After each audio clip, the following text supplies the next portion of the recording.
संगत जी, ये सवाल जवाब 1 अप्रैल इस शनिवार के हैं। इस दिन काफ़ी बारिश हो रही थी और संगत भीगते हुए सत्संग पंडाल में सवाल जवाब सुनने पहुंची थी। साथ संगत जी, पहले सवाल में एक भाई ने बाबा जी से पूछा कि बाबा जी, जैसे हमें भजन सिमरन में उंगलियों का प्रयोग करने को बोला है, क्या हम उंगलियों की जगह ईयरफोन या हेडफोन का यूज़ कर सकते हैं? बाबा जी ने जवाब दिया, नहीं बेटा, हमें कोई भी अननेचुरल चीज़ यूज़ नहीं करनी है। फिर वही भाई ने दोबारा सवाल किया कि बाबा जी, जैसे हम सत्संगियों की बेटियां शादी करने के लायक हो जाती हैं, तो क्या हम रिश्ता देखने के लिए अपने सत्संगियों से बात कर सकते हैं या नहीं? साथ संगत जी, बाबा जी ने जवाब दिया, बेटा, जहाँ पर भी शादी का आंचल होगा वहाँ पर तो शादी ज़रूर होगी।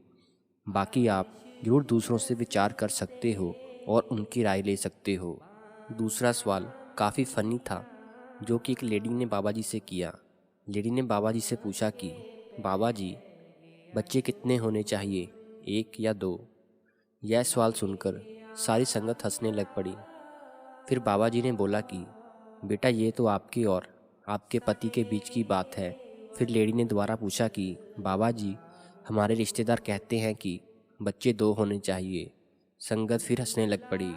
बाबा जी ने फिर जवाब दिया कि बेटा, क्या फ़र्क पड़ता है, चाहे बच्चे 1 हो या 2 हो और या 4 हों।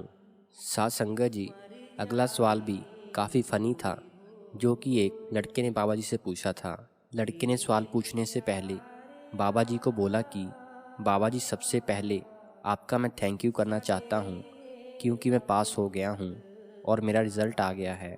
यह सुनकर सारी संगत हंसने लग पड़ी और बाबा जी भी हंसने लग पड़े। फिर लड़के ने बोला कि बाबा जी, मैं बहुत सेवा पर आता हूँ और ब्यास भी आता रहता हूँ।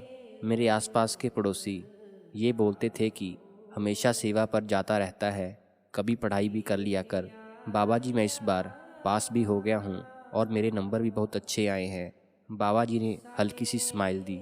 फिर लड़के ने दोबारा सवाल किया कि बाबा जी, मेरा भाई नेक्स्ट मंथ बाहर जा रहा है, आप प्लीज़ उसके साथ हमेशा रहना। बाबा जी ने बोला कि वो भी यही चाहता है क्या, या तुम फिर अपने से बोल रहे हो? संगत हंसने लग पड़ी। फिर लड़के ने बोला कि बाबा जी, वो तो मेरे से भी ज़्यादा चाहता है कि आप उसके साथ रहो। बाबा जी ने मुस्कुराते हुए बोला कि ठीक है। फिर बाबा जी ने आगे बोला कि उसने तुमको बोला है कि बाहर जाकर वो तुम्हें भी अपने पास बुला लेगा। लड़के ने बोला, हाँ जी बाबा जी। फिर बाबा जी ने जवाब दिया, हाँ, तभी तो उसकी इतनी तरफदारी कर रहे हो। सारी संगत हंसने लग पड़ी। संगत जी, फिर लड़के ने जाते जाते हुए बाबा जी का धन्यवाद करने के लिए कुछ लफ्ज़ बोले।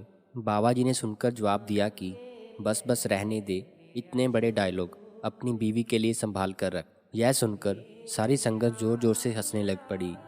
अगले सवाल में एक लड़की ने रोते हुए बाबा जी से पूछा कि बाबा जी, मैं भजन सिमरन को टाइम भी देती हूँ, लेकिन जब कोई दुख आता है तो मैं डोल जाती हूँ। बाबा जी ने उस लड़की को समझाया कि बेटा, जैसे जैसे भजन सिमरन से हमें ताकत मिलेगी, हमारा मन डोलना बंद कर देगा। बाबा जी ने फिर बोला कि तू काहे डोले प्राणिया, तुध राखे सिरजनहार। नेक्स्ट क्वेश्चन में एक लड़के ने बाबा जी से पूछा कि बाबा जी, मैं जब भजन सिमरन करता हूँ तो मन हावी हो जाता है और शरीर हिलने लग जाता है, फिर दोबारा से बैठना पड़ता है। बाबा जी ने आंसर दिया, बेटा, यही तो मन की चाल है। मन हमारे ऊपर प्रभाव डालता है और हम डर के उठ जाते हैं। मन में कोई ताकत नहीं होती, इसलिए आप भजन सिमरन करते रहें, यह प्रभाव भी अपने आप हट जाएंगे। संगत जी, कुछ सवाल जवाब रह गए हैं, जो कि मैं आपके साथ अगली वीडियो में शेयर कर दूंगा। संगत जी, वीडियो अच्छी लगी हो तो हमारे चैनल को सब्सक्राइब ज़रूर करें और नए नए शब्द सुनने के लिए हमारे चैनल के साथ जुड़े रहें।